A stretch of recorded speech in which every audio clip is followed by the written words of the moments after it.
নমস্কার বন্ধুরা, রাধে রাধে। সকলকে ভক্তমঞ্জরি চ্যানেলে নতুন একটি ভিডিওতে স্বাগত জানিয়ে শুরু করছি আজকের ভিডিও। বছরের প্রতিটি একাদশী অত্যন্ত গুরুত্বপূর্ণ, কিন্তু তার মধ্যে এই বৈশাখ মাসের কৃষ্ণপক্ষিয়া একাদশী অত্যন্ত মাহাত্ম্যপূর্ণ বলে মনে করা হয়। এই একাদশী ব্রত পালন করলে যে কেবল মানুষের পাপ নাশ হয় সেটা নয়, বরং তিনি বৈকুণ্ঠে পরম গতি লাভ করেন। এই একাদশী যদি কেউ পালন করেন তিনি 10,000 বছরের তপস্যার সমান ফল লাভ করেন বলে মনে করা হয়। বন্ধুরা, যারা যারা একাদশী ব্রত পালন করবেন তারা খুব মন দিয়ে একটা কথা শুনবেন বা মনে রাখবেন, একাদশী ব্রত কিন্তু পালন হয়ে যায় দশমীর দিন রাত থেকেই। অর্থাৎ আপনারা যারা যারা একাদশী ব্রত পালন করবেন তারা দশমীর দিন থেকেই কিছু নিয়ম পালন করবেন। যেমন আপনারা রাত্রে ভোজন করবেন না, মাত্র দিনে একবার ভোজন করবেন, এবং কাঁসার পাত্রে খাওয়া দাওয়া করবেন না, বিভিন্ন জিনিস আমিষ জিনিস বর্জন করবেন, ডাল, পঞ্চরবি শস্য ইত্যাদি আপনারা দশমীর দিন থেকেই খাবেন না। একটা ব্রত কথা ছোট্ট একটি গল্প আকারে বলছি যে একসময় ধর্মরাজ যুধিষ্ঠির শ্রীকৃষ্ণকে এই একাদশী ব্রত মাহাত্ম্য জানতে চাইলে তখন ভগবান শ্রীকৃষ্ণ রাজা মান্ধাতার কথা বলেন। রাজা মান্ধাতা গভীর অরণ্যে তপস্যা করছিলেন।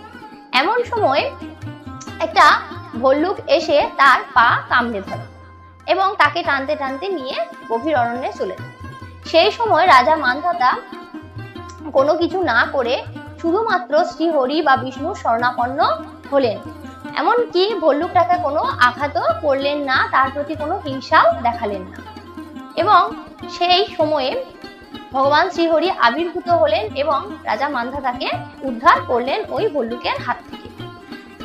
যতক্ষণে শ্রী বিষ্ণু এসে রাজা মান্ধাতাকে উদ্ধার করলেন ততক্ষণে ভল্লুক তার পা দুটি চিবিয়ে ফেলেছিল। এমন সময় রাজা মান্ধাতা শ্রীহরির কাছে বললেন যে প্রভু, আমার তো পা দুটো এমন হয়ে গেছে, আমি এবার কি করব? তখন শ্রী বিষ্ণু রাজা মান্ধাতাকে বলেছিলেন, মথুরায় গিয়ে তুমি এই বরুথিনী একাদশী ব্রত পালন করো, তাহলেই তুমি অলৌকিকভাবে তোমার পা ফিরে পাবে।